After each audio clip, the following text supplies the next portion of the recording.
merveilleuse journée. C'est belle en effet. Parfaite pour un merveilleux mariage. Une petite précision, ce n'est qu'une répétition. Répétition pour un merveilleux mariage. Espérons qu'il ne se produira rien de fâcheux. Qu'aucun imprévu ne viendra contrarier nos vœux. C'est pourquoi du début à la fin, chaque détail, même insignifiant ou microscopique, doit se dérouler selon notre plan. C'est le moment propice. Selon notre plan. Pour marier notre fils, la famille entrera dans la haute société. Et les bals royaux, dans tous les châteaux, nous frotterons à la noblesse. À nous les petits fours avec son Altesse. Nous irons chaque semaine boire le thé chez la reine, en oubliant sans peine qu'on a seulement eu la veine.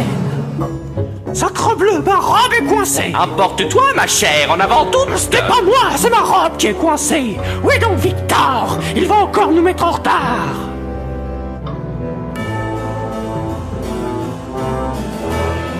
Maudit poissonnier. Quelle horrible journée. Par pitié, arrêtez. Quelle horrible journée pour un mariage. Les affaires vont mal, c'est un vrai naufrage.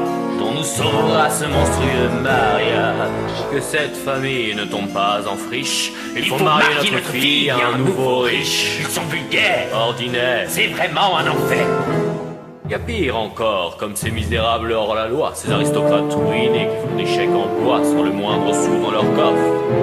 Comme vous et moi. Juste ciel. C'est pourquoi du début à la fin, chaque détail, même insignifiant ou microscopique, doit se dérouler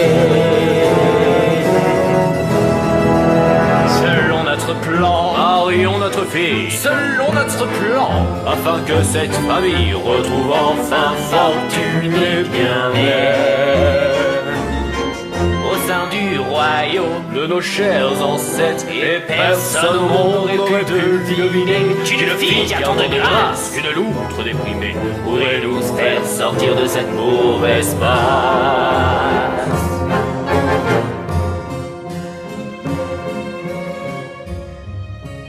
Oh, il te garde. Et si Victor et moi, on ne se plaisait pas? Comme si cela était nécessaire pour se marier. Pensez-vous donc que votre père et moi, nous nous plaisions comme vous dites? Évidemment, un peu. Bien sûr que non. Et resserrez un peu ce corset, je vous prie. Il faut que vous suffoquiez entre chaque mot.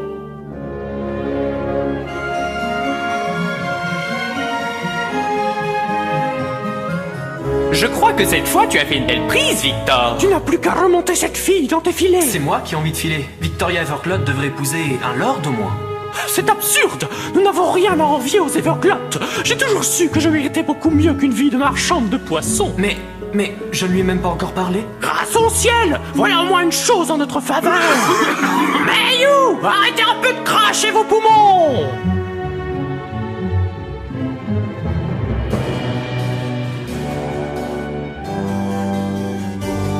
Un mariage n'est rien qu'un contrat, œil pour œil, dent pour dent. Et puisqu'elle nous voit du matin au soir, elle devrait le savoir.